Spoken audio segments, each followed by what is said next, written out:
Good evening, ladies and gentlemen, and a very, very warm welcome to Oran Raceway here in Australia. It's round 3 of the SMRC eSports Lockdown Cup here on iRacing, and of course, another week of fun and frivolity. It's of course the penultimate round. David Christie alongside Duncan, Vincent and Andy Alston bringing you all of the action from tonight's 3 races. Gentlemen, this is going to be something very, very different, isn't it? We're towards the business end of the championship now, Dave. Hello, Andy, and welcome everybody. Looking forward to this one. The circuit lends itself to extremely close competition, and after watching a few practice sessions during the week, Andy Alston, the gravel traps and the panel beaters could be quite busy after this one. Yes, absolutely. It's a very, very interesting track, this one. A nice mix of fast and flowing corners, but there's also that tricky infield section as well. 2 very, very tight right-handers. This track surface is a little bit bumpy as well, so I expect that's where lots of drivers are going to be looking to try and make some moves. But I tell you what, the times in the practice session going into this one have been extremely tight. We've got the top 20 split by less than 1 second, so qualifying is going to be absolutely crucial. It's going to be good. It's going to be good. Dave Christie, it's a place that's given us, well, you've seen it before. The SMRC had a little bit of driver. They did not have an evaluation round here. Yeah, that's absolutely right. So the SMRC, their last venture out into iRacing, where they were looking for a driver to put in their C1, they actually did have their evaluation round after racing a series in the Legends. They invited around about 20 drivers up to Knockhill, and this was the very park that they decided to set everyone up. So I can't imagine they really liked the drivers that they brought, because obviously this is a very tight, twisty, technical circuit, and for a lot of folk on iRacing, this isn't one that gets used very often. Certainly going to get used tonight. We're going to see all of it getting used, that's for sure. I do wonder as well, guys, just thinking about the championship as well, I wonder if this circuit will be a little bit of a leveller, because David, you kind of touched on it there as well, and when we spoke to a couple of drivers last time out, a lot of them saying it wasn't a circuit they were familiar with, so it will be interesting just to see how the order sorts itself out over the upcoming races. Yeah, for sure. When we say that it's not familiar, what that really means is that in the championships that run over iRacing, they have a set schedule of tracks that they'll go round. Now, Oran Park hasn't really figured on those schedules for any of the championships for a considerable while. Like I say, I've been in iRacing for about 8 years or so, and I've never raced at Oran Park before I did that event at the SMRC evaluation day. So yeah, it's one thing getting a fast time around this track, chaps. What we've got to remember, we've got 35 cars plus taking part in this race tonight. It's going to be a busy track, that's for sure. It's as Andy says, a tight and twisty track. Qualifying has 3 minutes left to go. It was originally built in the 60s, and it's in a place called Narlan, that's southwest of Sydney in New South Wales. It's hosted everything that Australia has to throw at it, and the last time the big V8 supercars were at this place was 2008. Unfortunately, the circuit doesn't exist anymore. It was decommissioned, you could say, in 2010, and it's now, I believe, Oran Park Housing Estate. So a great shame as we pick up on the last 3 minutes of qualifying with Stuart McFadden, top of the timesheets ahead of Jordan Gonkowski, Sandy Mitchell and Jack Ayre, who we look at on screen just now. Now Jack, luckily enough for me, brought me into a testing session around about an hour ago where I got to sit and watch his screen. He was using the virtual reality headset. Now Andy, it was still cracking to watch. This is the view that he gave me. Although it was good because as a driver, he looked through the corners and he showed me everything that I really wanted to see. Do the guys who are using the headsets have an advantage over the guys who aren't using the headsets? It's an interesting one, because there's a real debate within the sim racing community about moving to purely VR or sticking with the treble screen approach. Lots of drivers in this championship as well use the 3 screens as opposed to the VR headset. There's some drivers who feel that they can use it for short periods of time, but they can't quite manage to use it for a full race. The motion, the effects of it just doesn't quite agree with him. But Jack Ayre, he's very much up to speed with him, and it was interesting to get his thoughts previously about it. He feels that it gives him an advantage. He can see into the corner. It gives him a greater perception as well. He felt on the road he could get a better understanding of where the other cars were around him on the track, which it's got to be an advantage. I've got a friend down south who uses a VR headset for a flight simulator game, and he's played it that much he's made himself ill for a couple of nights because he gets the motion sickness. I think that's a tremendous story, and I'm going to never let him forget that. As Jordan's gone top now, and Jordan Gronkowski's gone top from Michael Weddle by 0.02 of a second. It's going to be close because if we look down that timing screen just now, we've got 15 cars within a second. For the practice session before this, we had, I'm pretty sure, Andy, it was 23 cars that you mentioned inside that session, that second. It's spaced out just now, we can say that. It's going to get a lot tighter. Yeah, absolutely. And I think Michael Weddle is one to watch for this one.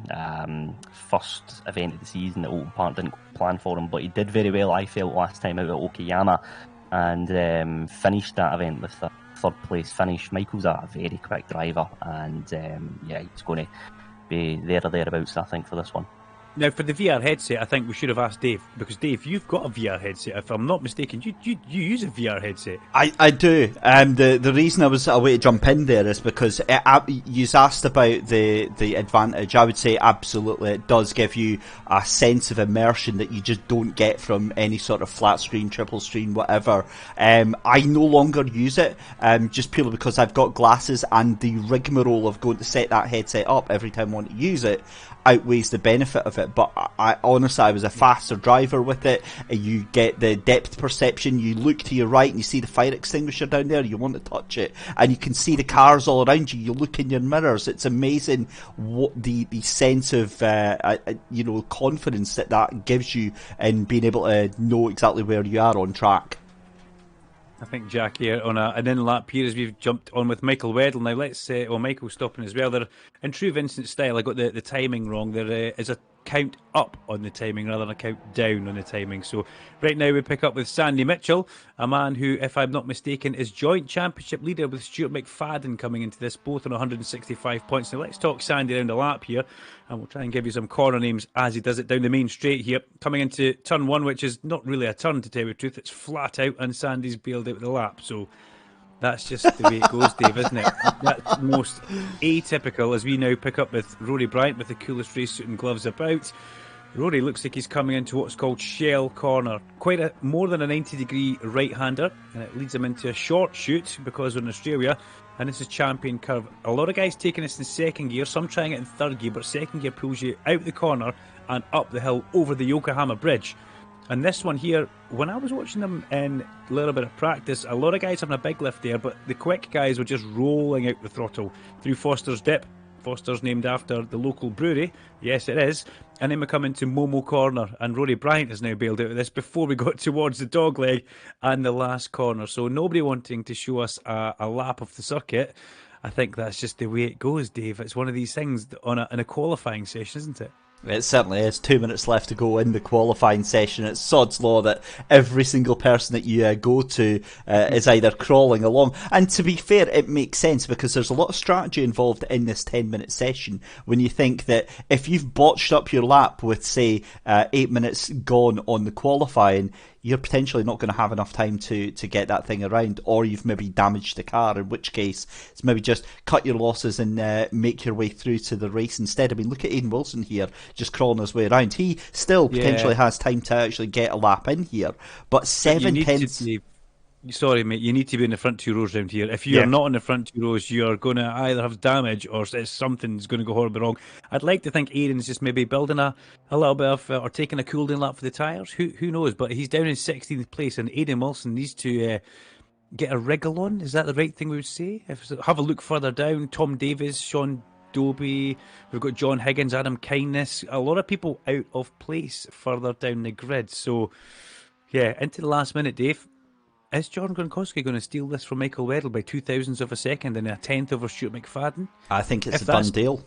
If that's the case just now, the 19 cars that are all within a second, well, we saw 23 earlier on, but it looks like the qualifying session, it looks like the drivers have decided they've had enough. So as you go in towards the last 30 seconds, quite surprised at that, Andy Alston, yourself? Yeah, I think so. I mean, we're talking about Aidan Wilson there. He's 7 tenths off, and that's put him right down the order. And it's like we're saying, it's going to be incredibly tight in this qualifying session and very, very important going into the first race. But if we take a look at the championship standings, Sandy Mitchell joint top with Stuart McFadden on 165 points. Jack Hare is in third. He is 11 points behind him. Peter Butcher, I think he's done pretty well last time out as well. Okayama. Vic Covey, 5th, Scott Smith, 6th. Rory Bryant was one of the big success stories last time out. He jumped up 19 places in the championship going into this one. Cameron Evans, John Gronkowski, Michael McPherson rounding out the top 10. And I think Michael McPherson's an interesting one to watch as well. Currently 11th. He's a driver with real pace. John Gronkowski on pole position from Michael Weddle, with Stuart McFadden and Sandy Mitchell making up row 2. Bryant and Ayr are on row 3, with Nathan Lamont and Scott Smith on row 4. Row 5's Kieran Smart and Vic Covey, with Michael McPherson and Peter Butcher 11th and 12th.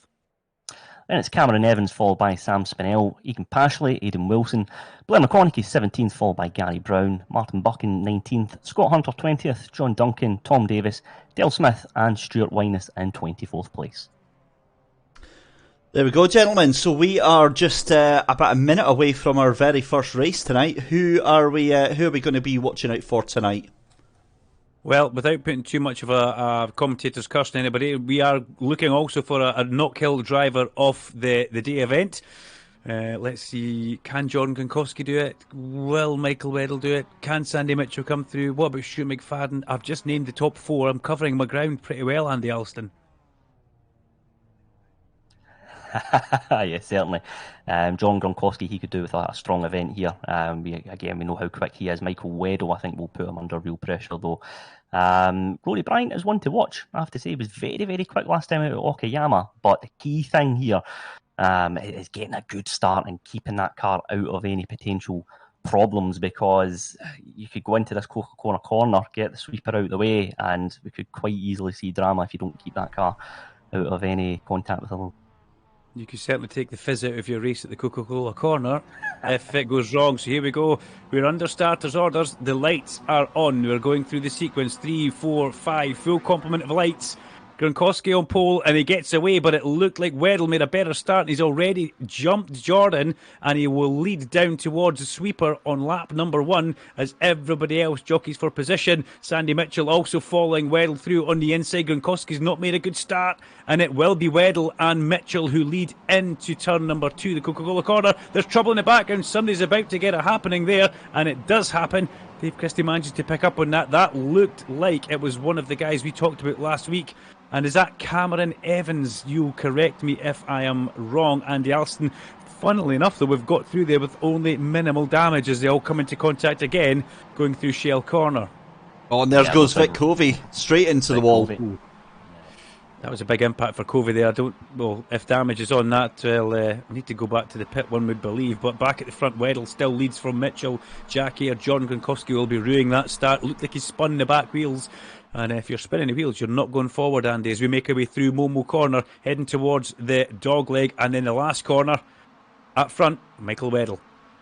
Yeah, and Jack Hare will be very happy with that opening lap. Up 3 places into third at the moment, with Sandy Mitchell just ahead of him. He's going to put him under a little bit of pressure here as they make their way down the straight. But Michael Weddle, a very, very strong start from him. Look at him just trying to get out of the tow from the other cars there. He's quite entitled to move up and move along that straight and prevent the cars from closing down on him. But a very strong opening lap from him. And there's a little bit, looks like Rory Bryant having a nibble, not quite worked out this time round. Junior up the inside into the last corner. That's a sweet manoeuvre, and a car goes off in front of him. Did that catch John Higgins Jr.'s eye? It might have, and there's contact further back as well. So round goes Junior, and unfortunately the car spun in front of him. Now I just think he's maybe just looked at that car going round, and round he went. But you're right, Rory Bryant was having a big look at Stuart McFadden. It was at the back, so McFadden was under pressure from Rory Bryant.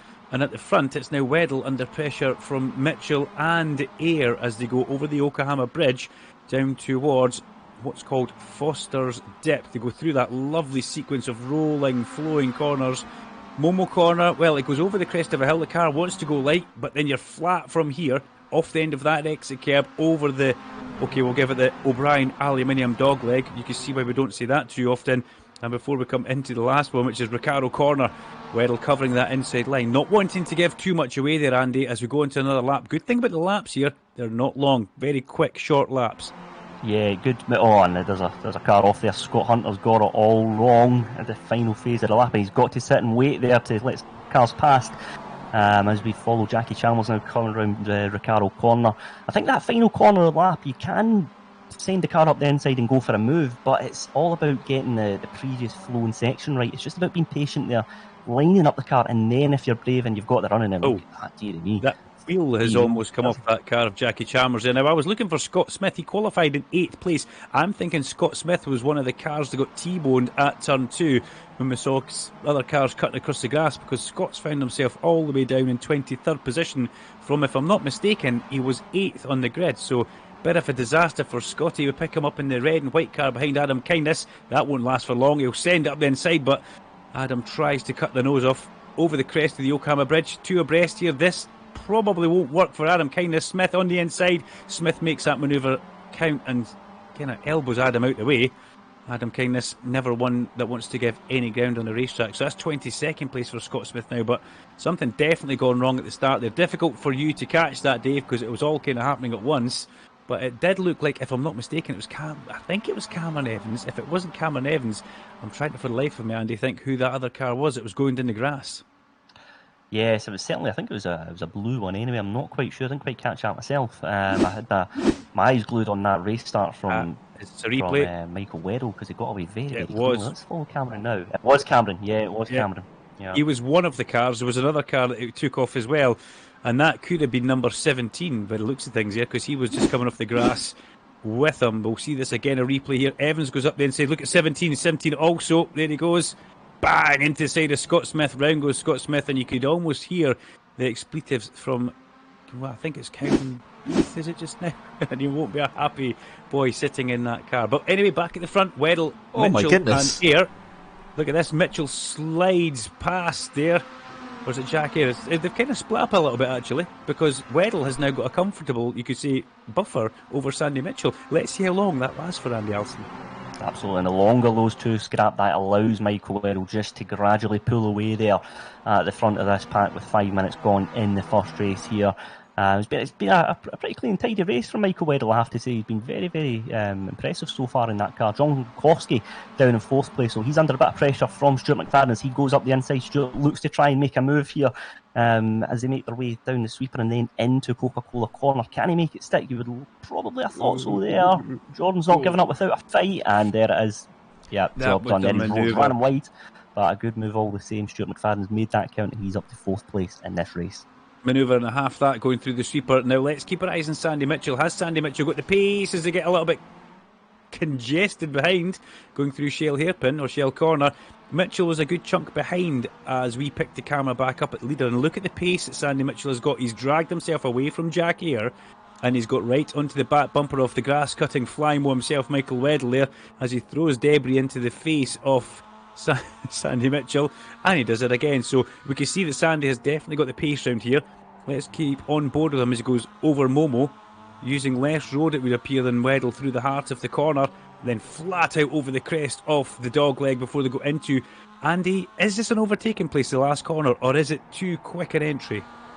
I think if you're right on the back bumper of that car in front, you could throw it up and inside and make it stick, but you're relying on the car in front to cooperate and give you racing room in order for that move to play off. I might think we'll see some moves towards the tail end of the races here, and drivers just look to try and make their way up the pack. So yeah, that'll be an interesting corner to keep an eye on, that's for sure. It looked very inviting up the inside there, I've got to say, from the onboard of Sandy Mitchell. I would have probably stuck my nose in a place where it wasn't meant to get stuck there, though. But Weddle obviously saw that coming. John Higgins Jr., what are you doing now? Car number 5, the green car, as we go on board with it. Is this going to be an overtaking manoeuvre? Junior uses a bit too much road, cuts across the grass.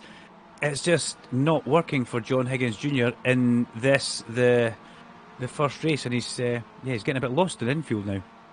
Yeah, and if the strange thing is, if you just let that car run a little bit wider initially, he would have made that stick, because he had that little bit of runoff just on the outside of the corner. So yeah, unusual incident to say the least, and it's certainly costing time.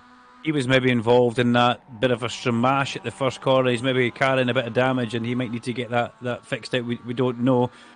We'll see what happens as we go on board with Aidan Wilson now. Aidan right up towards the back of Cameron Evans. Can he go up the inside here? Aidan, little fast guy, little bit of tapping there. Just a tiny nudge in the back left to unsettle Cameron Evans. Well, what's your take on that one, Dave Christie? You saw that. Are you in race control just now? What would you say? I think he's going to be visiting race control after that one. It was, an awkward one. I think Cameron Evans would be right to feel aggrieved by that, but just very lucky for the pair of them that didn't deteriorate any quicker than it actually did. But Sandy Mitchell, Jack Hare right now, this is a cracking battle we've got halfway through the race right now. Robbins racing, they would say, Andy Alston, maybe in America, but we're in Australia, so it's possibly not going to be getting said. But yeah, at the front, definitely Michael Weddle. I'm not going to say he's a cork in the bottle, Andy, but he is definitely not going to pace at Sandy Mitchell, and even Jack Hare are throwing at him just now. It's an interesting scrap though, because Michael Weddle, I feel, is a very, very strong defensive driver, and he's proven that certainly in this opening race so far. I do wonder though, Duncan, if you're Jack Hare in third place, you've got two cars in front of you scrapping, what do you do? Do you try and get involved, or do you just let them fight and then try and pick up the pieces?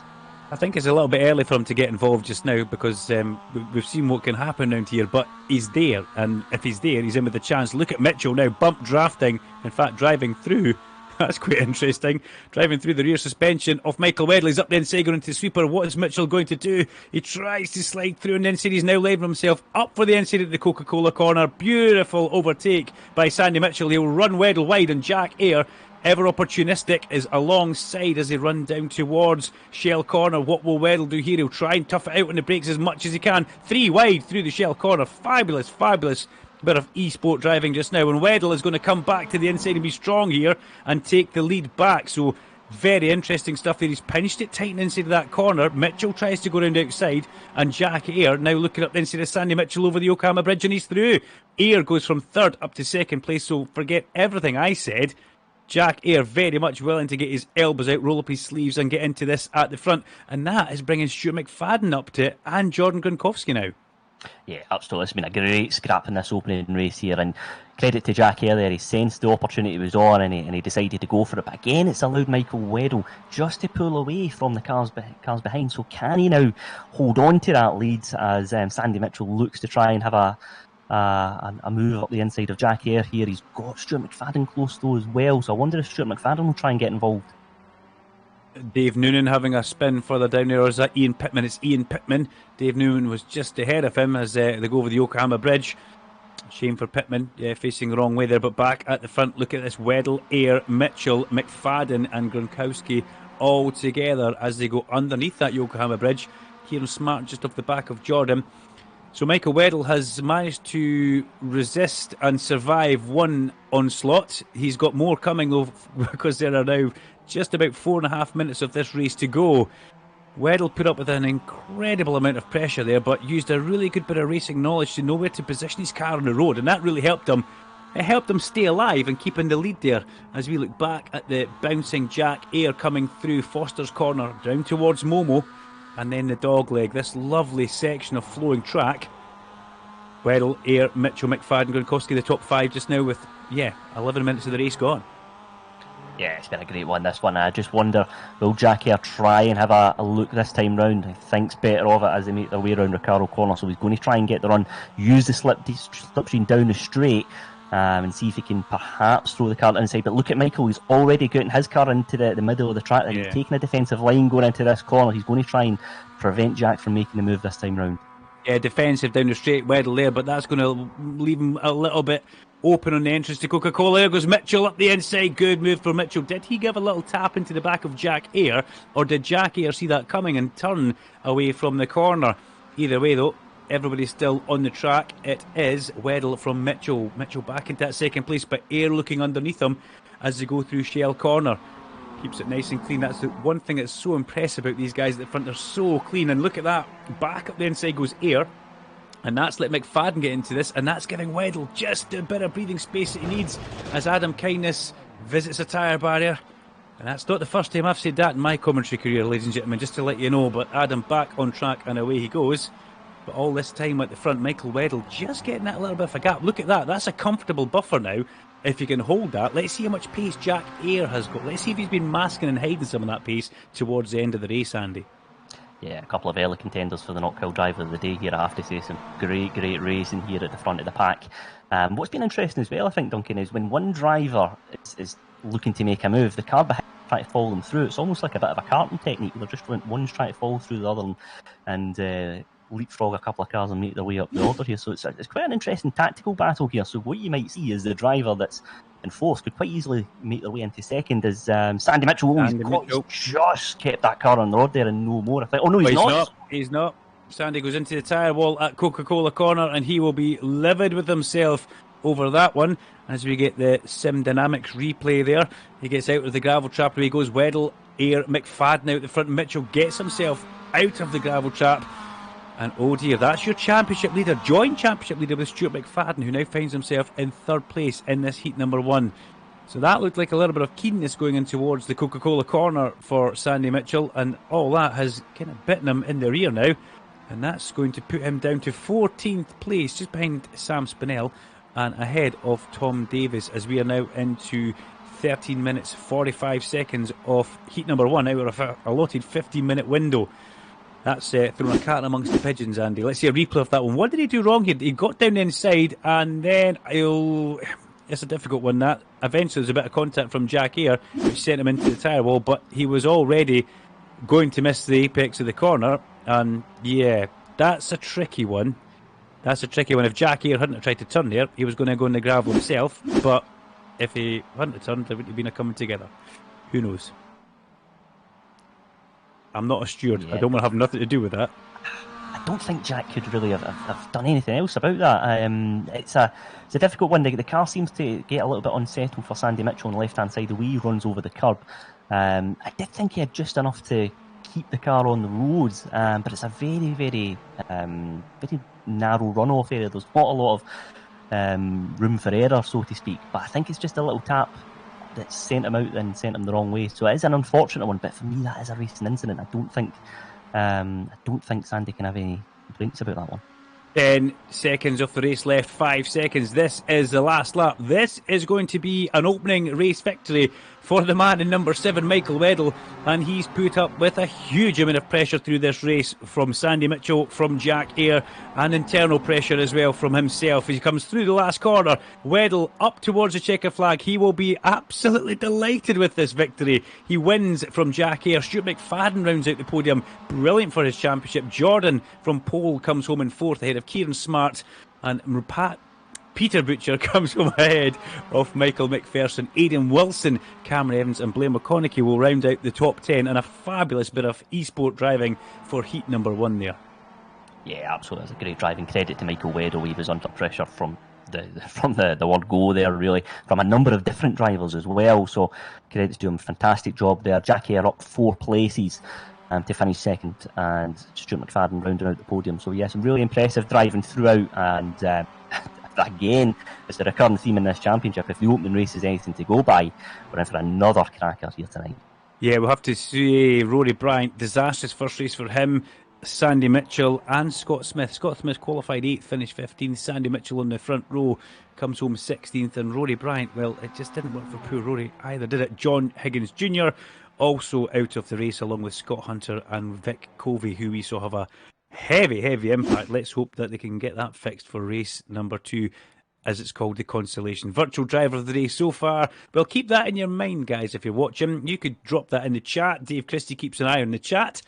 And if you think somebody's up for driver day after race number 1, why not put it down? We'll look at that towards heat number 2 and definitely into the final. Here we go. The grid for race number 2 will see Weddle, Eyre, McFadden and Gronkowski, the front 4. Basically the finishing order from race 1 with Smart, Butcher, McPherson and Wilson. Evans, McConaughey, Pashley and Buchan, the 11th and 12th. And it's followed by Spinell, Tom Davis, Scott Smith, Sandy Mitchell in 16th, John Duncan 17th, Stuart Wyness, Dale Smith, Gary Brown, Stuart Robertson, Tom Jones, Robert McGregor and Rory Bryant in 24th place.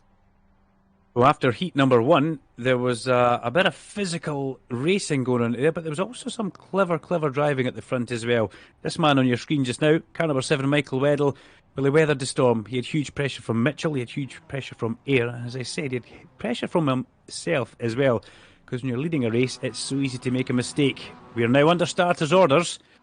We're waiting for the lights to start. Here we go. We've got 3, 4, a full complement of lights at Oran Park, and it's a very quick turnaround, and away they go. And Jack Air looked like he got a better launch. Weddle tries to defend for all he's worth down towards the first corner, and Stuart McFadden giggles on the outside, watching this ahead of him as we come in towards the sweeper for lap number 1 of race number 2. Weddle will defend that inside. Let's watch further back down, though, because that's where the action definitely happened in race number 1, and I will be astounded and amazed. Oh dear. I was going to say if we all get through the first corner in one piece, Andy. Yes, there's 3 cars, I believe, off already. I think Vic Covey might have been one of them. Stuart Wine is certainly involved in there. Scott Hunter's moved down the order, I believe, ever so slightly. And there's a couple of... Well, I don't know where that car's going. He's just going up the hill there, if nothing else. Or maybe he's just parking it and retiring, who knows. John Proctor, certainly, unfortunate for him. Looks like he's going to be out of this race. And that's the thing as well. I mean, it's like it's part of racing in any level of motorsport. You keep the car out of trouble in the first lap, then you can build on it from there. But there's so many cars on this grid, it's almost inevitable that we're going to see some drama. One of the longest accidents I've ever seen in my life from Martin Buchan there. That started as he come over the Yokohama Bridge, and it ended down at the exit of Foster's Dip. But it looked like one of those cars was about to take a shortcut and go up towards the Yokohama Bridge from the original crash. But yeah, oh dear, Adam Kindness involved in that. 47 goes round. That's Igor. Things just getting a little bit messy in heat number 2 here. Not looking good at all in the mid-pack, but at the front, look at this. We've got Weddle and Air away out the front. Gronkowski up into 3rd place and deep into turn 1. Does he get that one on the black stuff and get round? Yes, he does. But he has disposed of the definite championship leader, Stuart McFadden, who's now once again in 4th place. But through the infield section of Shell Corner towards Champion Curve. And we've got to try and pick up the overtaking spots here, Andy, because really Coca-Cola Corner seems to be, from what we've seen so far, the only overtaking spot that guys are happy to force the issue. Yeah, it's an interesting one, isn't it? I did expect a few to maybe throw the car up the inside into Champion Curve, because that's the one where there's a slight incline on the road and the car gets a little bit unsettled. So if you can sense that the driver in front's maybe a little bit slower in there, you can try and just, again, force your nose up the inside and have a look. But yeah, it's been interesting at the front. Like we're saying, there's not too many moves so far within the top 10, but one driver who has been making he's up 6 places, currently 10th now after only a couple of laps, so one to certainly keep an eye on in this race. Over the line again, 3 minutes of this race gone. Weddle and Air, the class of the field just now. Air closing as they're going towards the sweeper here at Oran Park. Turn number 1, it's almost flat. Some guys keeping it in 4th, some guys dancing about into 5th gear. When I was on board with Jack Air earlier on, he was going through it flat out in 4th, just popping off the rev limiter as he went through the apex of the corner. But he found the minute he come off the power and started to brake, it made the car more settled on the down change for the Coca-Cola Corner rather than having it in 5th gear. There was just a little bit more emphasis on the engine braking. And when Jack Air tells me something like that, I'm going to agree with it, because he's the kind of master when it comes to sim racing. And Andy, I think you'll agree with that. Oh, Jack's been very, very impressive in this championship, I have to say. Been going into this one, he's one that we felt was going to be right up there, and yeah, he's been holding his own, and then some. Very, very quick and very consistent as well. And I think that's the important thing when we're racing here in the iRacing Championship. You've got to be able to produce the laps time and time again, and Jack's certainly doing that so far. As we pick up with the guys further around the circuit, I love the up and down nature of this, I really do. Looks like a fabulous place, and they've even raced bikes here as well. Motorbikes round the last corner. Doesn't look like much fun. Is that Ian Pittman again on the grass? Well, he's covering as much of Oran Park as he possibly can for his entry fee, and he's about to come under the cosh now from, well, it says John Higgins Jr. on my screen, but that definitely wasn't John Higgins Jr. going through the last corner, unless he's quickly sprayed the car in between lap or race 1 and race number 2. Across the line we go. Laps getting put in by everybody. If you're in the 15s or 16s, you are a quick man around Oran Park. As we come back up to the front 3 have now put a bit of a gap over Stuart McFadden. I've got to see, Andy, it doesn't look like Stuart McFadden as Robert McGregor has a moment further down and somebody else joins him. It doesn't look like Stuart McFadden's got the pace, or the pace for the top 3, but he's very consistent in the top 5. Yeah, he certainly is, and he's again that's part and parcel of this championship. We've seen it again. Sandy Mitchell's unfortunately been involved in a bit of contact, and that's cost him valuable championship points. So if you're just there or thereabouts, and it's almost a bit like Alan Prost, the way he was renowned for that consistency of just time and time again racking up the points in the championship, which is absolutely crucial. The bad news for Stuart McFadden is he's got Jordan Gronkowski ahead of him, and he is the fastest man on the track. Last time out, a 1:15.2. So he's certainly one with a little bit of pace, and he'll be keen to challenge Jack Eyre and Michael Weddle with a little over 5 minutes gone in this race. Yeah, with my homeschooling hat on, that's a third of the way through the race, if I'm not mistaken there. I've been doing percentages and fractions and all sorts of things this last week, but at the front, the top 3 are definitely closing up now. Weddle with Eyre and Jordan looks like he's finally found his race legs, which they've been someplace else in race number 1. No, he was wiped out, wasn't he? Or did he do the wiping out? I can't remember. Something happened anyway, but Jordan, no, he finished 4th. What am I talking about? But he's thereabouts now. Adam Alston, who we saw doing a little bit of bump and run to one of the cars at the very last corner, finds himself in 9th place, and I'm not a fan of Aidan's colour scheme there. I really am not. If it costs money to get a respray and it's a £5, I'm more than happy to throw a couple of quid his way. I think they call that one mild nausea. Well, I don't know. Pork chop, because a dog wouldn't even chase that down the street unless you tied a pork chop to it. But anyway, Aidan could maybe make that look a little bit more fruity for the final of the eSports iRacing. What's this? Rory's just come out of pits and he's crashed the car already. Well, at least that's what it says here, so we'll see. Oh no. Well, he's going very slow in a very dangerous position, is Rory Bryant, and whether he's looking for a sprace, but away he goes now. A replay of one of the guys who is very much behind this, and a big supporter of the SMRC eSports, so thank you very much. And we've got to give Sim Dynamics a shout out as well, who are one of the sponsors who give a lot of help for the championship, Dave. Yeah, they certainly do, and obviously Sim Dynamics is a company we're going to be speaking to next week. Sean Dobie gets very, very wild. That tail end just sweeps out on the MX-5. Obviously, we wouldn't be here without companies like Sim Dynamics, who provide top-of-the-range sim hardware to enthusiasts around the country. And as I said, we'll be able to have a chat with the company next week and have a little blether about exactly what they've got to offer, because I think Duncan will throw you under the bus on that one, because you've we've not done you've not done sim racing competitively, so it'd be great for you to get all the answers to all the questions that you didn't know you had.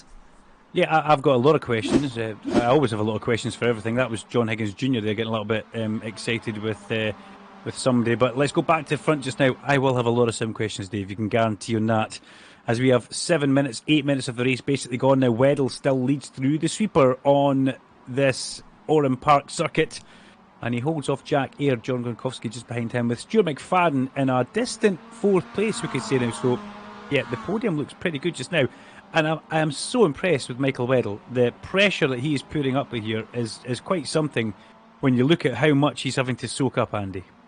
No, absolutely. Michael's proves that time and time again when he's racing in the Celtic Speed Scottish Mini Cooper Cup for the SMRC. Very, very quick driver, and it's just there's Michael McPherson involved in a little bit of contact there, and that's way into the gravel and then some. Was it Sandy Mitchell involved? Well, that was Sandy Mitchell getting into the back of Michael. Yeah, see, this was the what you call bump and very much get out of there as quickly as you can. Dear. No chance. I know. Michael.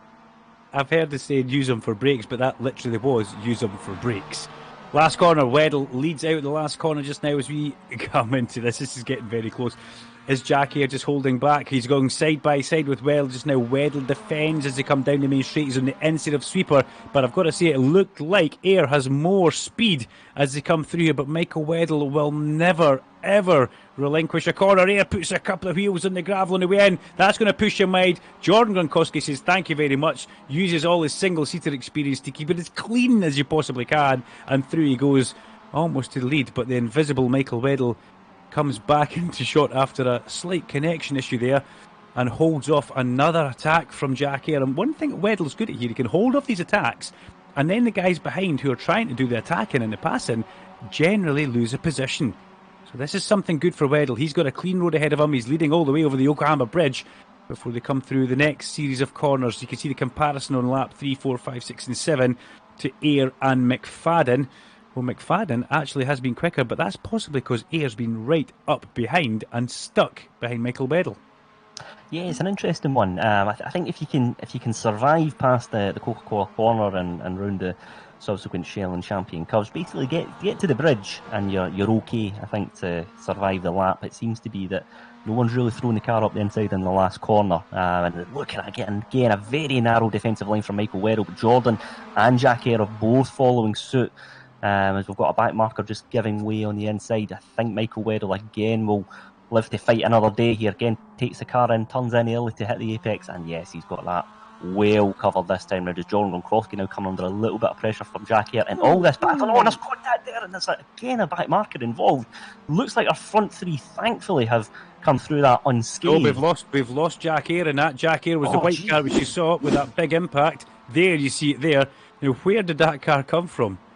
Because it seemed to come out of nowhere. It was a last-minute move. Let's see it here. Dave Christie brilliantly picks up John Proctor, having all sorts of trouble, and then drives back on the circuit. Has a spin across the road, contact with one of the Rory Bryant teammates, and bang! Massive impact there for Jack Ayr. And that, I have to say, I think, was he unsighted by Jordan just in front of him? Look, John Proctor didn't do anything wrong there apart from have an accident, but that was a disaster for the race.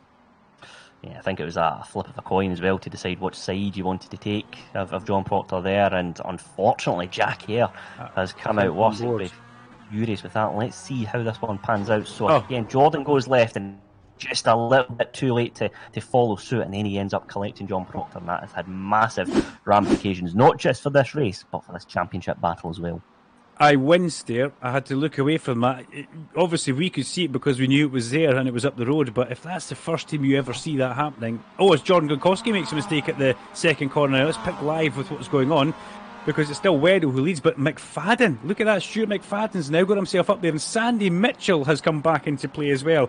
What a drive through the pack this has been for Sandy. I believe he started, was it P16? Am I right in saying that? Yeah, 16th on the grid. Wow, what a drive for Mitchell. As Jordan, you see him bounding through the gravel trap, he comes back on, and then Sandy Mitchell could see he was lame, and he was throwing that one up the inside no matter what, but Jordan now back ahead, as it's all going off at the front. McFadden hits the lead. Weddle, we see him making a mistake, which we haven't seen happen for a while. Weddle makes a mistake, McFadden goes to lead, and Kieran Smart, who's kept himself so squeaky clean through this Heat 1 and Heat 2, finds himself on the podium towards the end of the consolation Heat number 2. You can almost sense that the nerves are shot for the drivers in the front of the pack here, and they're all still recovering from that accident. And Stuart McFadden, yeah, he's certainly he's making moves now. Quite a good lead over Michael Weddle so far. A little over 2 and a bit minutes left to go in this one. Can Stuart McFadden hold on and claim his first win of the night? But yeah, Kieran Smart, you mentioned, he's almost come out of nowhere and he's in podium contention. So very, very good race from him. He's going to have to do some defending now, though, because Jordan and Sandy are there. Sandy Mitchell, Jordan Gronkowski, both could still be on the podium.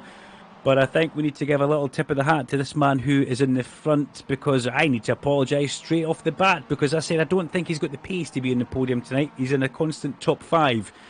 Of course, he now finds himself leading the race with quite a gap behind him, and he could possibly knock it into neutral and coast home from here.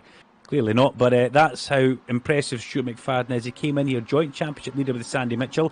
After Sandy Mitchell's disaster in race number 1, Stuart McFadden had a good points haul. He's going to have a good points haul again in race number 2. Let's have a little look further down the scoreboard, or the timing screen I should say, and see who is where. Blair McConaughey we pick up in 9th place. He's got Sam Spinell behind him. Scott Smith in 11th place.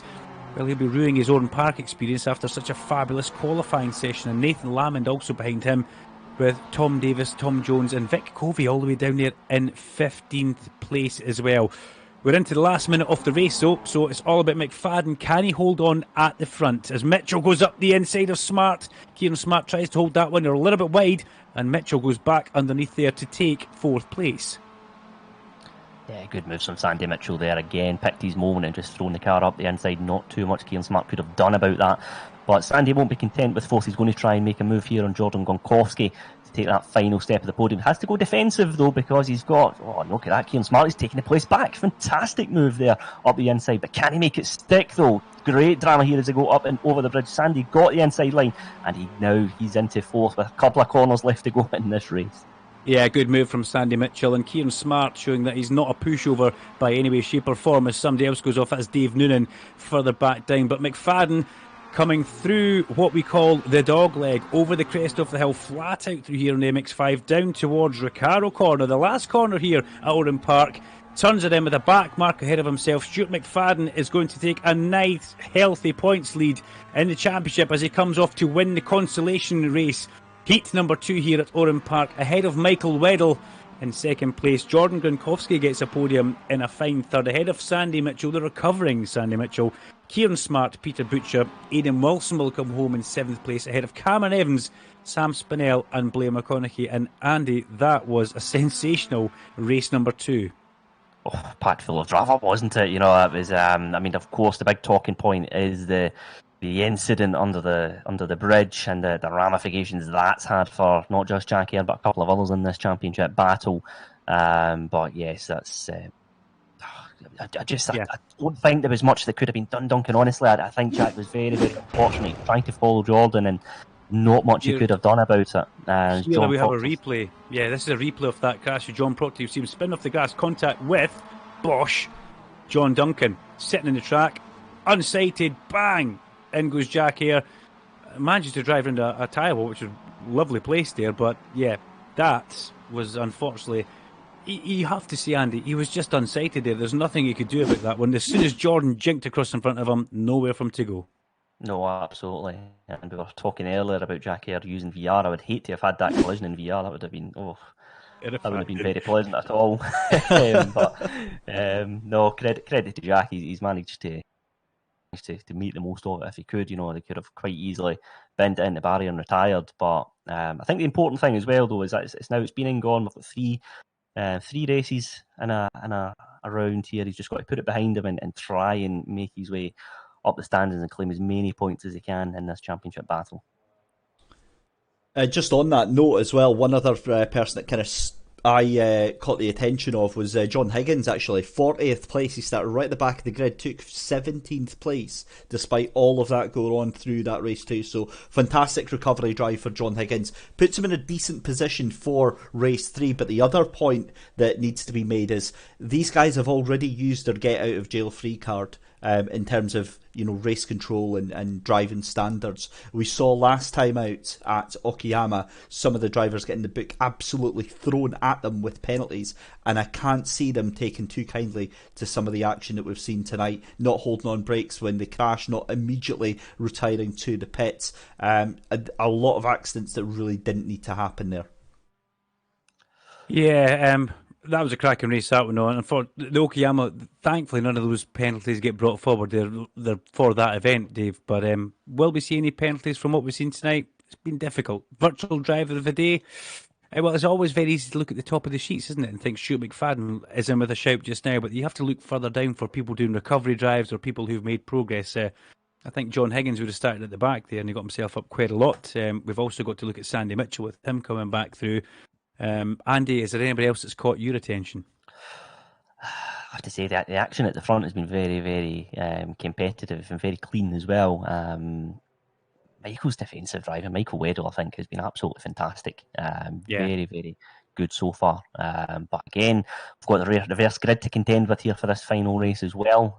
So again, that's going to throw a little bit of a spanner in the works, and it'll be interesting to see how the drivers reacted. And also, we didn't actually see what happened to Michael Weddle. We just caught up with him making a bit of a mistake. It was that frantic towards the end there. So, Michael Weddle also definitely has to be in with the shot of driver of the day. So, we'll come back for race number 3, I believe, Dave. Looking forward to that one. The reverse grid, yeah. If Okayama was Rebecca, I'm sure Oran Park is going to be just as good, if not better.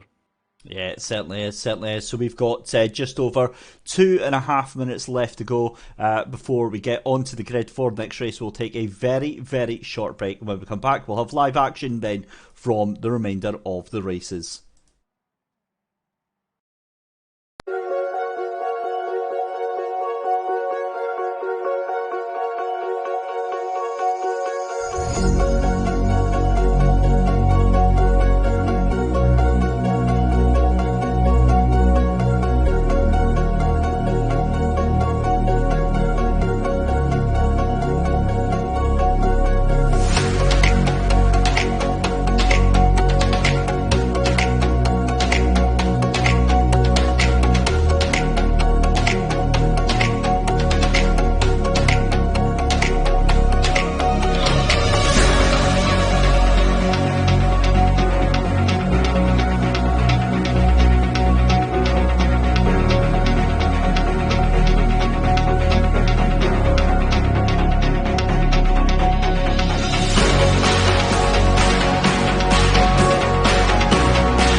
So welcome back, ladies and gentlemen. We are just in time for race number 3 here then, round 3 of the SMRC eSports Lockdown Cup, live here on YouTube and Facebook. It's Dave Christie, Duncan, Vincent and Andy Alston taking you through all of the action tonight here at Oran Park Raceway in Australia, in Narellan, and a balmy 28 degrees Celsius, and my goodness, I wish it was like that outside right now, because it is absolutely heaving it down here in real life. Gentlemen, what do you make of those first 2 races we've had then? Well, it's 26 degrees in my house because Angela's got the heating on all the time, and I'm quite liking it. But first 2 races, cracking stuff. Some good hard racing, some interesting racing. We'll quickly do the grid. Evans on pole from Wilson, and the reverse grid from Peter Butcher, Kieran Smart and Sandy Mitchell. Jordan Gronkowski, row 3, first of the big hitters. Ahead of Michael Weddle, Stuart McFadden, the championship leader, Sam Spinell, Blair McConaughey, Scott Smith and Nathan Lamond. It's followed by Tom Davis in 13th place, Tom Jones, Vic Covey, Raymond Davis, John Higgins, Robert McGregor, Son Joby, Egan Pashley, Cameron Ritchie, Dave Noonan, Stuart Winus and Jackie Chalmers in 24th place. Looking forward to this one, Andy. Looking forward to this a lot. Yes, definitely. I just wonder, what we've seen from the first 2 races, the car in second has made the best start, and they've got the inside line, crucially, as well, into the sweep at Coca-Cola Corner. So, it'll be interesting to see how Aidan Wilson gets on here in that very brightly coloured Mazda MX-5. I think you mean lurid. I mean, lurid. It reminds me of a Sherbet Dib-Dab thing, let's not go there. Cameron Evans, a man who you have tipped for greatness, and it's just not worked from him in the eSports Lockdown Cup. We're under starters orders. We have a full complement of red lights at Oran Park for the last race of the day, and it's a cracking start from Cameron Evans. Somebody hasn't got going. Is that Sandy Mitchell? It was. Sandy Mitchell did not get going at the start there, so making things very difficult for himself on the final feature race here. But Evans, with a brilliant start, leads in towards turn 1 from Aidan Wilson. Up the inside comes Michael Weddle past Kieran Smart, and everybody concertina and kind of bottlenecks up. But will we all get through in one piece? Watch the tyre barrier. Kieran Smart flirting with disaster there. But Cameron Evans is who leads the way in car number 98 at the front. The blue car with the red top. Was that a crash happening at the back? It was. Was Sandy Mitchell involved in that? Well, I think everybody's involved in that one. Actually. I think everyone's having a party back there, Dunk. Jack Ayre was one of them as well, Blair McConaughey, and just start saying names, Andy, and you'll probably have them in that crash.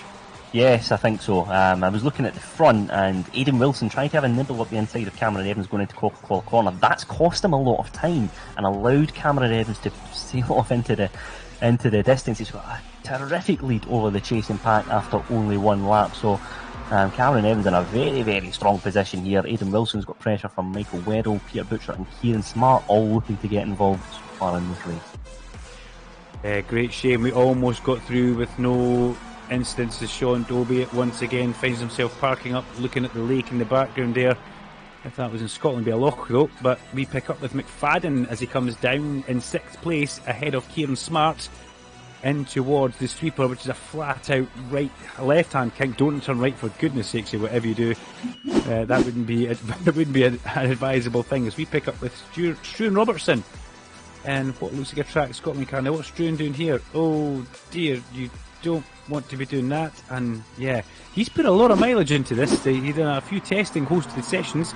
Is that John Higgins Jr. pushing a cone round here? Is that what was in front of that car? It's not John Higgins Jr., it doesn't matter, but it was definitely pushing a cone round. Oh, and there's more contact there into the last corner, and again, just car's been collected in the incident. Not much they can do, not a lot of room for evasive action.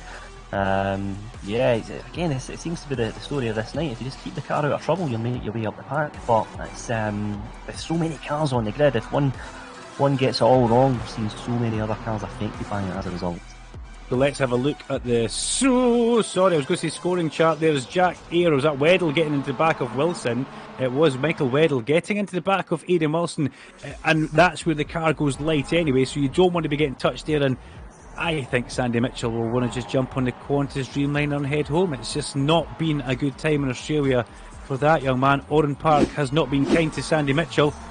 As Dave picks up the replay, unfortunately the accident's already happened at that point. Mitchell finds himself in 20th position now. Oh dear, he won't give in, that's for sure. But at the front, Evans is away with this, and Aidan Wilson doing a fabulous job of doing a Weddle. That's what this can only be described as: defending his line, keeping his position, and keeping the mad pack of Mazda MX-5s firmly at bay as he comes through the Shell corner into Champion Corner and Yokohama Bridge. Yeah, good bit of defensive driving from Aidan Wilson so far. Again, Michael Weddle looked to try and have a dive up the inside into the last corner or previous lap. Let's see if he decides to do so again. Jordan Gronkowski waiting in the wings as well, of course. Aidan takes a very narrow line there just to cover the initial overtaking opportunity. Let's see if he does the same again as they make their way over the dogleg and into the final corner of this lap. Again, he goes narrow. Cover that there from Michael Weddle. Jordan Gronkowski again looking lively. But let's see John Duncan here having a moment on the replay. Oh, did he blow up there? That is the sound of a broken gearbox, the first of many that we were promised tonight, and to be honest, they've all behaved themselves very, very well. Well, we were talking pistons coming through the side of blocks and engines and everything, weren't we? But we've not seen it, as Aidan Wilson still holds off Michael Weddle, and Weddle makes a mistake there. Somebody else going off in the background, and that's letting, is that Peter Butcher, 82, going into the outside of Weddle, trying to, but John Gronkowski in car 33 in the red and black lines car, not allowing Butcher that manoeuvre. A little bit of side-to-side contact there, and then Stuart McFadden, the championship leader, coming through Champion Corner before he goes over the Yokohama Bridge. But Cameron Evans away with this one. Aidan Wilson showing the class that we know he has, that has been hidden this year through all sorts of little spills, spins and incidents that maybe haven't been his fault. But let's see what's happening. This is the battle for first that we're seeing down little scoreboard on the right hand side here. That's the speed just now. Struan Robertson saying that he is the fastest. Am I picking that up correctly, Andy? You keep me right on that one. That's a little bit strange because I thought it was Evans that was in the lead. I think he's the bottom car. He's the last car. Cameron Evans, yeah, I think that might explain it. Yeah, 185 kilometres an hour. It looks like Smart's the quickest actually through the speed trap. Jordan Gronkowski, we're looking here, fourth place, looking to try and make his way into podium contention as he went to Coca-Cola corner curve. Weddle tried to go around there, yeah. Yeah, sorry, Andy. That stick. He's got it. Yeah, he's got the move. Got it done. He tried to go round outside through the sweeper, which is a brave manoeuvre. Weddle is now in second place. Wilson now has to try and hold off Gronkowski. Wilson, well, he's doing everything correctly, but he just maybe doesn't have the ultimate out-and-out pace just now, as we are now a third of a way through the final feature race of the day over the Yokohama Bridge. For one more time, Weddle putting a gap between himself and the side-by-side pairing of Wilson and Gronkowski, and Wilson holds the place, and that's going to let Butcher get past Gronkowski as well, and he does. Peter Butcher very much up to speed, and Gronkowski fights it back. That's the good thing about the circuit, it lends itself to this side-by-side overtaking thing, and Stuart McFadden sticks the number 53 thing right in between Gronkowski and Butcher. Fabulous over the dogleg into the last corner, but it's not been an overtaking place, but McFadden thinks it is. He's up the inside, we've lost him, so he must be alongside and past. So he'll be getting the drive at the last corner, Andy Alston, but Stuart McFadden showing his class in clean racing there. Yeah, absolutely, and in the last couple of races we've seen the drivers just follow suit, one behind the other over the last couple of corners. That's not happening this time round. There's lots of great side-by-side action, lots of cars exchanging places. John Gronkowski's up 2 places into fourth at the moment. He's on the outside line here, though. That's allowed Stuart McFadden an opportunity to throw the car up the inside, but again that means he's now on the outside on the following 2 corners, so that means Jordan Gronkowski will say thanks very much and I'll hold on to the position this time round. A little bit of a nibble there as well on the exit, but Jordan's managed to lift the fight another day. Peter Butcher slides up underneath Stuart McFadden. Stuart will not want to put too much on the line here, because if he defends or fights too much, he's got possibly more to lose than anybody else. When you think about where his championship rivals are just now, let's have a look down. Championship rival number 1, Sandy Mitchell, where's he? He's 16th. Where's Jack Eyre in all this? We haven't said anything about Jack Eyre. I can't even see him on the board. Dave Christie, Jack Eyre, 33rd position and out of the race. Yep, he's retired from the race. Jack Eyre caught up in that lap 1 incident, so yeah, he's not going to be celebrating tonight too well. So really, it's all in the favour for Stuart McFadden not to put his neck too much on the line. But Cameron Evans, with 8 minutes of the race basically gone, ahead of Michael Weddle, and Aidan Wilson finally showing what he can do in that lurid MX-5. Goes through turn number 1. Behind him, Gronkowski, McFadden, Butcher, Spinell, Smith. Scott Smith finally got himself back into the place where he qualified, and after qualifying, and then it went horribly, horribly wrong from him. But as we'll have a look at the lap comparison there, Andy Alston, 2, 3, 4, 5 and 6. It's starting to sway towards Michael Weddle, especially in lap 5 and lap 6. Half a second and then almost a second faster than Cameron Evans. He is coming towards Evans. Yeah, absolutely. Michael's got a little bit of breathing space now from the chasing pack, and it's a gap of just over 2 seconds at the moment, I believe, that Cameron Evans has over Mike. But if he's taking chunks of time out of him at that rate, not be long before Michael Weddle is looking to try and make moves and win this final race here this evening. As we pick up with Cameron Evans going through and over the dog leg before he comes down quite a steep hill there. You can see the camera shows that on the car. And through the last corner, Michael Weddle definitely coming. We can see the sectors for this last lap.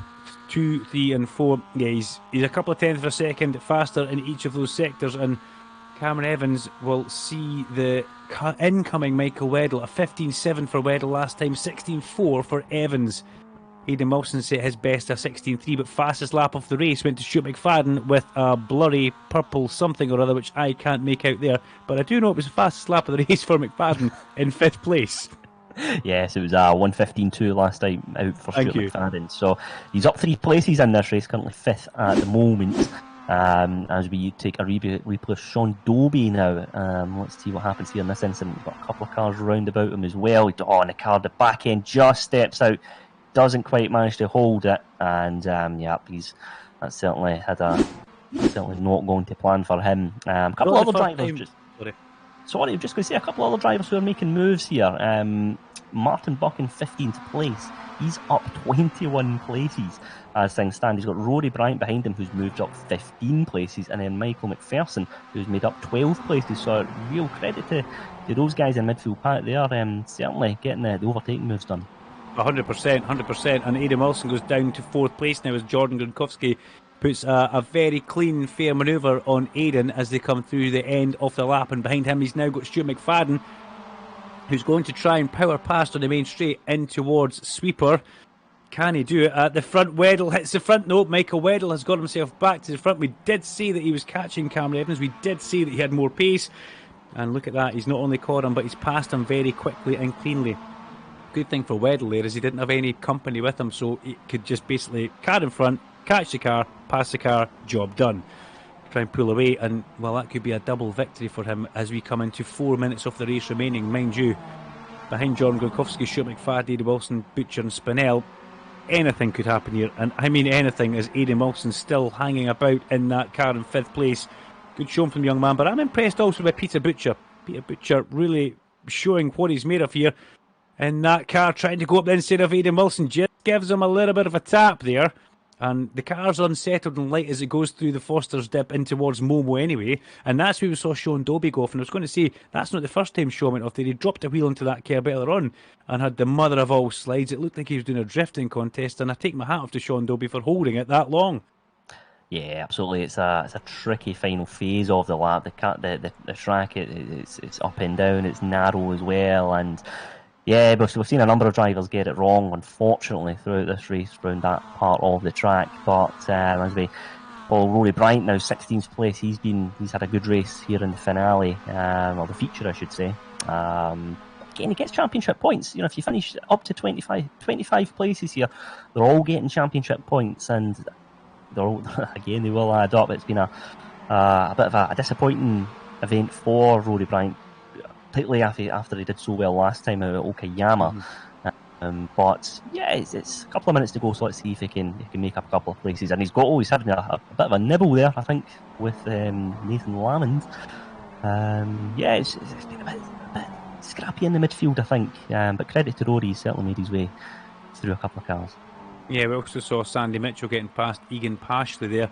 As further back into Scott Hunter territory here, we hold our breath. Is that Tom Davis just ahead of him? Yes, it is, over the crest of hill in number 90.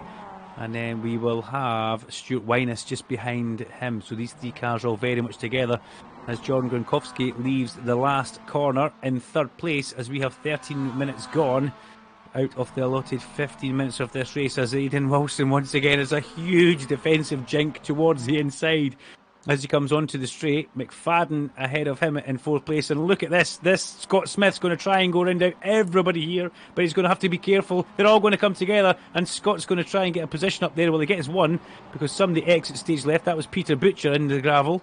He gets back on, but Scott Smith now gets ahead of Sam Spinell, so Scotty Boy up to 6th place, and Aidan Wilson really is clinging on with his fingernails here to any position that he can try and keep in this feature race, as we are now in towards the end of it. Great replay from Dave Christie here. What happens? They all come together, and it was side-to-side contact with Spinell and Butcher, and unfortunately that puts Butcher in the gravel trap. He runs out of road, and Scott Smith takes advantage of that. Now, Stu McFadden, he can smell a podium here, and Andy, that would just set him up for the most perfect Australian experience. Yeah, it certainly would, and I think third place is going to be as good as he's going to get. Cameron Evans and Michael Weddle just too far up the road ahead with a couple of minutes left to go in this one. Stuart's just going to bide his time here, sit behind Jordan as they make their way onto the straight, and then he'll think better of it, in fact, because he's got a better exit out of the Recaro corner. Will he decide, again, he's going to try and use a little bit of that slipstream, then throw the car up the inside and get the move done for the Coca-Cola corner? In fact, he thinks he's going to go on the outside. Jordan's decided to take a narrow line into this one. Let's see if he can hold on to the position. Yeah, I'm thinking he's trying to cut back, and he tries to cut back. That was almost excellently executed there, and I said that without falling apart. I'm happy with that as well. But McFadden made Gronkowski defend into turn 1 there, but Gronkowski had the grip in that little MX-5 to manage to stop the car and still get back to the apex of 2, the Coca-Cola corner. We go through Shell, the head towards Champion, as we are into the last lap of this race. 14:45, 15 seconds to go. And that could possibly be your Knockhill Racing Circuit driver of the day, Michael Weddle, car number 7. We've got to keep our eyes out for that, because it's been sensational the way he's managed to control this weekend. He's definitely had a good victory already, and this one, as he comes through Momo Corner, will follow him over the dogleg and in towards Recaro. Something pretty special for Michael Weddle, Andy Alston, as he comes through to the last corner. Yeah, an excellent event here for Michael Weddle. He's really brought it all to the party here. You know, defensive skills have been on show. He's been attacking as well, making up places. He's made up 6 places in this feature race to take the checker flag and win the final race here this evening. Fantastic drive from him as Cameron Evans and Jordan Gronkowski round out the podium for this one. McFadden, the championship leader, extends his advantage in 4th place with Scott Smith. A very deserving 5th place for Scott Smith after a great qualifying and then a just unfortunate contact. And oh dear, Egan Pashley ends upside down at the end of the race on his roll hoop. Now, where is that? Is that coming out of the last corner? Great view, Dave Christie. Loving that gravel trap in the upside down. Just to let you know, Egan is perfectly okay. He'll get out of that car, I would imagine. But that looks like it's Momo Corner, if I'm not mistaken. But yes. Let's pick up back behind Scott Smith. Aidan Wilson comes home in 6th from Sam Spinell, Kieran Smart, Peter Butcher and Tom Jones rounds out the top 10. Notable drivers, it's Mitchell outside the top 10th, McPherson in 14th, so 12th and 14th for those guys. We've also got further down Vic Covey 22nd, and Rory Bryant didn't finish the race, and neither did Jack Ayre. That is the big news in this one. Jack Ayre doesn't finish race 3, but it's all about Michael Weddle. He takes a groovy double down at Oran Park. Dave Christie, tell me Egan Pashley's okay, please.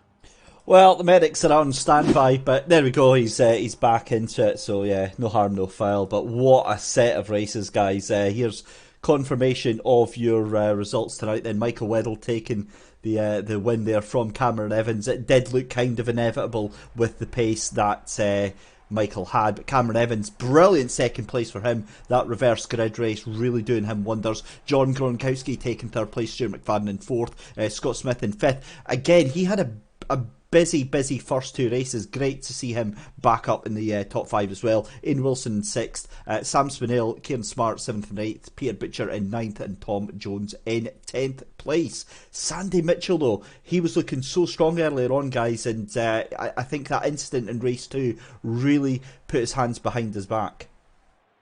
Race 2, race 3, all just unfortunately fell apart for the Lamborghini Pro driver there, but you know, Sandy will come back for the next round. He'll do a bit of testing and he will come back. So, fabulous SMRC eSports Racing Lockdown Cup there in association with Sim Dynamics.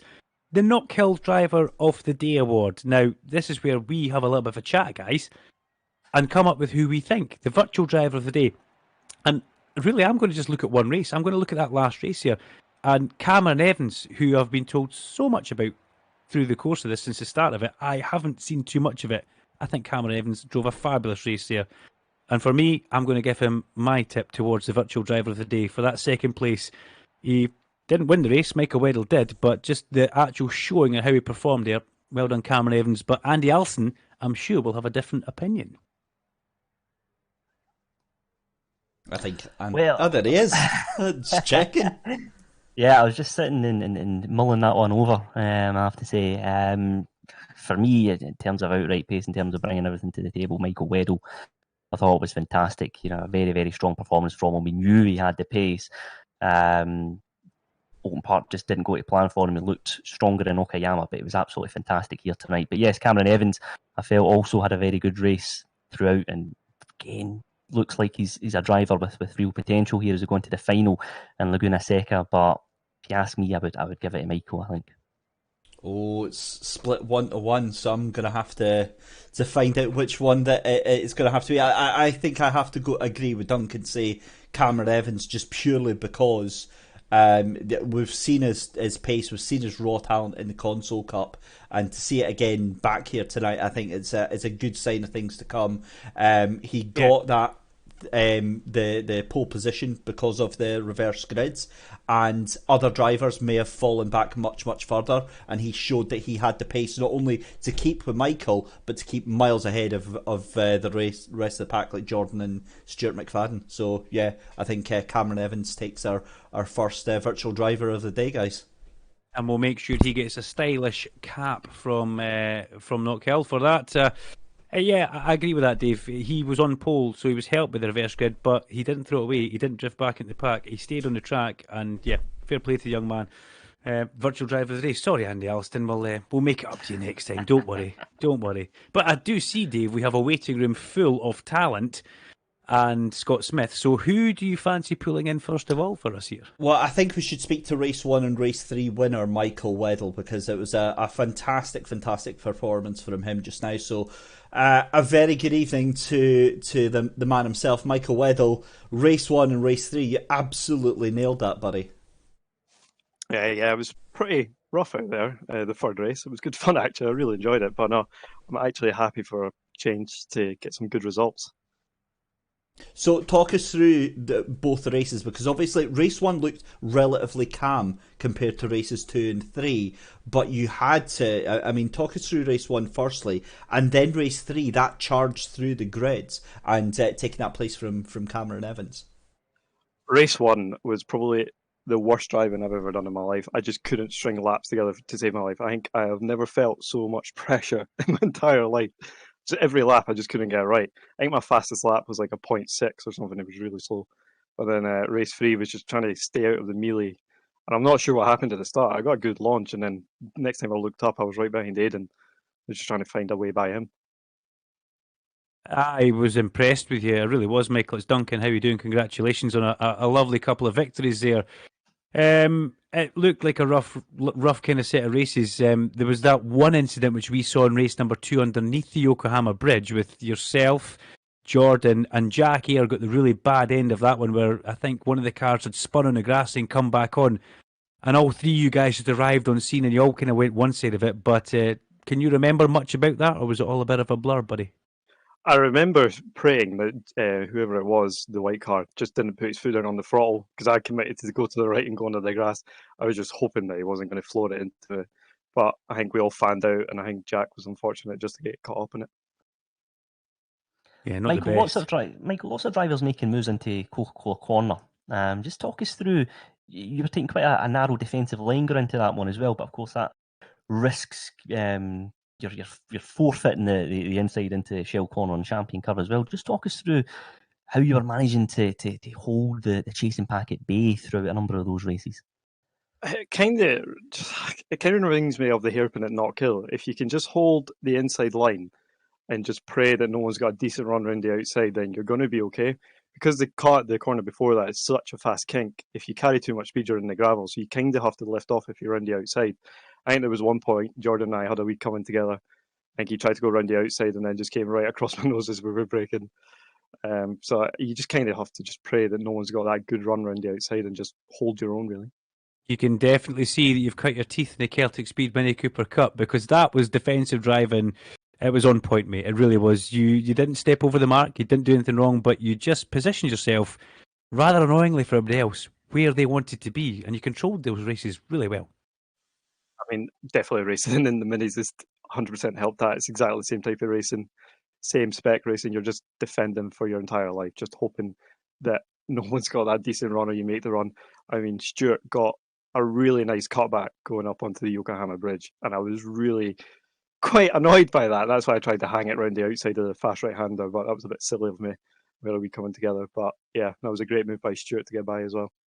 Cracking stuff. You almost got driver of the day. They not got virtual driver of the day, but it was Cameron Evans who we gave it to, but just purely because he's well, not because we don't like you. Don't take that the wrong way, Michael. You know we love you. He showed us something in race 3 that we haven't seen all year, and he drove really well there. Yes, you did catch him down and pass him, but yeah, congratulations, mate. It was definitely good fun watching you.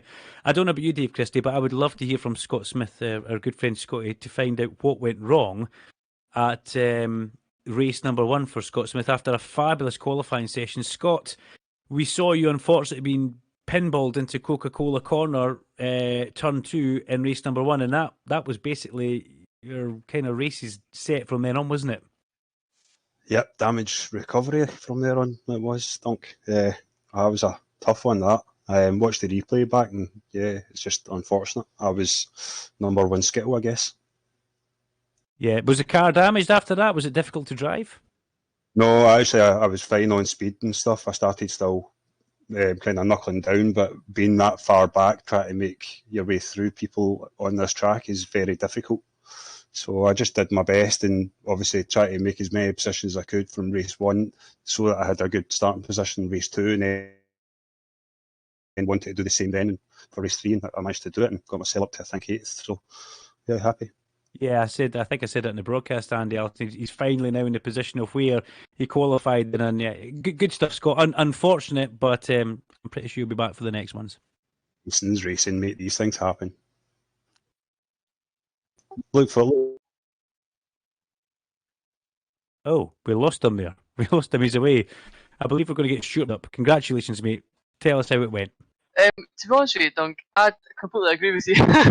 I was actually up to Sunday, and I was like, "Oh, do you, Jack, and I can't remember who else it was. That's really bad, actually. You're going to be miles ahead, and I'm just going to be there collecting the points." But I knew keeping my nose clean was going to be really, really important. So just tried to kind of capitalise on every opportunity that came up to me, and without having too much risk of me getting fired off, obviously, because of a lot of the corners you opens up in the entry and closes in the exit, so I was kind of wary of that before racing tonight, so just tried to weigh up my options. Was there during the middle of those races when you saw things happening to Jack here and Sandy Mitchell, were you thinking championship when you were coming up upon people to make passes? Was that in the back of your mind? A little bit, because obviously we've now finished round 3. I didn't want to, for example, I didn't want to chuck away 20 points just to gain another 5. I'd rather take the 20 and actually gain something rather than lose anything. So I wasn't going to do anything stupid to ruin my championship chances. Andy Alston, you heard me make that terrible comment at the beginning about how he's probably not got the pace for the podium, and he definitely proved us wrong, didn't he? No, absolutely. Very, very strong drives throughout, Stuart. And what we were saying as well is that consistency. It's that consistency. If you bring the points home race after race, that's why you're up there at the sharp end of the championship. But talk us through your mindset going into the finale now. How are you going to approach the last couple of races at Laguna Seca? Exactly the same. Nothing changes. Just maybe try and get a better qualifying, to be honest. That's really, really my weak point in the season. So trying to put myself further up the grid so it reduces my chances of being kind of further down the grid. But when you're mentioning consistency, as a phrase by another Scottish racing driver that's much, much better than me, one of my racing heroes, Gordon Shedden, used to say when he was fighting for the championships, it's points make prizes. And ever since that, even in real world racing, I've been like that. The more points you get, the more chances you've got of being Well champion. said. 100% agree with that. Congratulations. It was fabulous to watch, and you are now the undisputed champion, or the championship leader. We'll say that going in towards Laguna Seca. So congratulations. Thank you very much. We're going to catch up with Jordan Gronkowski next. We'll bring Jordan into the room, and there's Classic J. Well, Jordan, it was always billed as being a very tough kind of physical event, and what are you thinking about it now? Because we joined the stream, and I think the first thing we saw was you having a colossal accident at first corner in the practice. Yeah, that was that was back in practice. Yeah, I think that was 2 cars or 3 cars into turn 1 doesn't go. But no, I absolutely love the circuit tonight. It's a great wee track. It's obviously a shame you probably covered already the fact doesn't exist anymore. But no, fantastic to be out there. Before we get into too much detail, though, can we all just take a moment to appreciate the fact that I stuck on pole about an hour and 20 minutes ago? Forgot about that, buddy. Yeah, let's not talk about the race start though. Yeah. Yeah, no, too much wheel spin. I've been practicing again the starts because everyone's obviously getting better and better at them, and there's a really fine point between just kind of lurching forward and getting on the throttle. I had a cracking start through the week actually, one of the iRacing races where I went from third to first in the first corner, and I just need to do that again. But I wasn't able to do it tonight. If you pick up a little bit of wheel spin in these cars, it's a complete disaster. The wheels just don't stop spinning until you completely or come off the throttle. And that's what happened at the start. So the pace was there all night. You had pole position at the start of it, but then it's just one of these things. It's like rolling a dice in a casino, isn't it? It's the luck's with you or the luck's not with you. You can be wiped out by an instant that's not even your fault. Like I think you were involved with the Jack Air and underneath that Yokohama bridge when there was a car in the middle of the track. You just quickly darted to the left-hand side, and poor Jack Air just drove straight into it, didn't see it. And that's just one of these things with iRacing. There's a bit of luck involved as well, isn't there? Oh, definitely.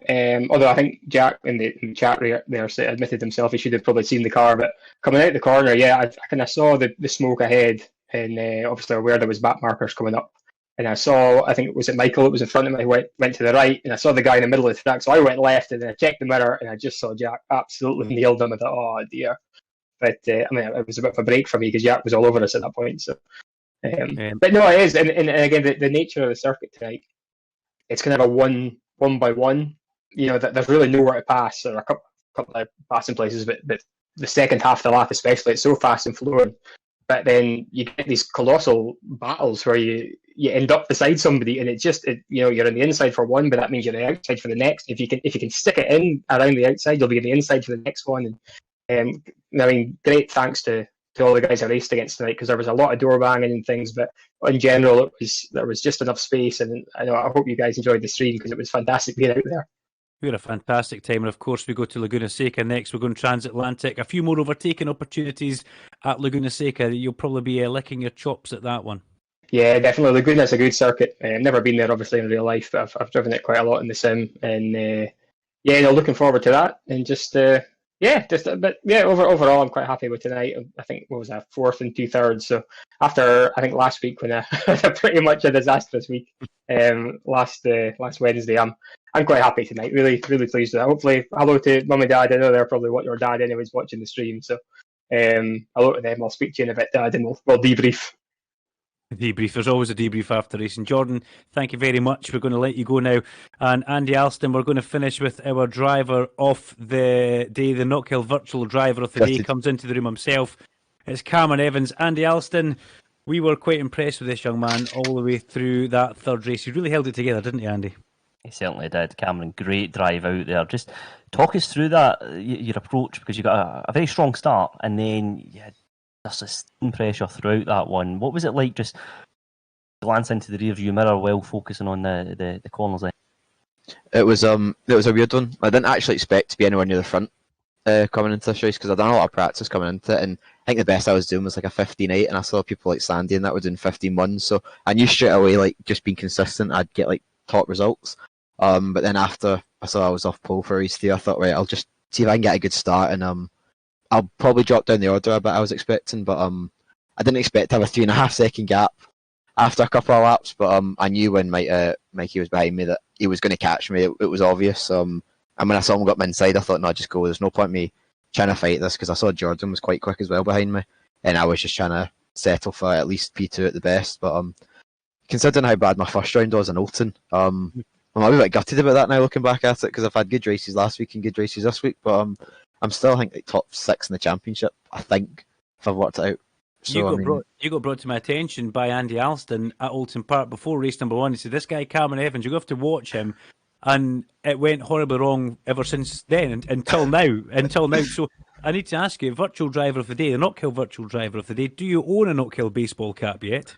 I do not, but I would be quite happy to get one. Well, you're going to have one for this. It may be a second-hand one from Dave Christie's locker at home, but you're certainly going to have one. But that was massive pressure in that race number 3. That I said, look, I think you're driver of the day. Dave agreed with that, purely because you could have fluffed the start. Anything could have gone wrong there. You could have faded back and made a mistake, but you bolted at the front. And like you said, Michael was faster, but you dealt with that pressure so well. And we have been told that you're one of these guys who is fast and will show good. What are you thinking about Laguna Seca? It's the last round of the season. You're just coming off a bit of a high in Australia. Are you excited about going to Laguna? I am actually the last round. I think over the last couple of races, it's shown that you don't have to be like the quickest all the time. Like in the last round, I was maybe top 10 pace, but just in the race, if you just keep it clean, you can get good results, which I think's a lot more prevalent in the PC compared to the Xbox side, because in the Xbox, obviously, there was less people racing, and there was only, maybe not a small handful, but maybe only 5 of us that were like really quick. But where here in PC, there's like 20 drivers within like 3 or 4 tenths of each other. So if you make a mistake in your quali lap, it does show. So it's just about being consistent, and hopefully Laguna Seca doesn't give us bad luck, you know. Fantastic driver. Congratulations for being the first ever Not Kill Racing Circuit virtual driver of the day at the SMRC eSports Lockdown Cup. Cameron, you will get a baseball cap to you at some point. Don't worry, we'll make sure we write that on Dave's chalkboard. But look forward to seeing you at Laguna Seca as well. Thank you very much for, Cheers, for thank hanging in there. I've got to say one other thing, Dave, about Stuart McFadden. If you've ever watched the Isle of Man TT, try and find an interview with Dean Harrison and then try and listen to Stuart McFadden. It's like it's the same guy. I'm just a wee bit curious. Is he the guy that races Isle of Man TT in the Superbikes? Because he sounds so similar. Yeah, he is. It takes a while to be able to understand him. I feel kind of privileged because, as I say, I've been racing with him for a number of years now, and insane talent. I just usually mute him, so it's all good. Great stuff, Dave. That was good fun. 3 good races there. It was always billed as being something different, and it was a bit of a bruiser, but good racing, good close racing. Yeah, it certainly was, and as I say, I hope you guys all at home enjoyed that. That is all we've got time for tonight. We look forward to next week, where we head off to Laguna Seca, which will be quite the event. All the twists and turns and the banking, you will absolutely love it. Same time, same place. Check us out on the YouTube channel. If you do enjoy what you've seen tonight, hit that like and subscribe button and hit the notification bell, and you will see us next time we are live. Gentlemen, to Duncan, Vincent and to Andy Alston, thank you so much for your expert commentary tonight. Hope you guys had an absolute blast, and looking forward to seeing you next week, guys. Thank you very much, Dave. Andy, pleasure as always. Let's jump on a jumbo and head over to Laguna. Absolutely, very much looking forward to it. Thanks very much, guys. Until then, ladies and gentlemen, see you next week, next Wednesday night, for more action from the finale of the SMRC eSports Racing Lockdown Cup.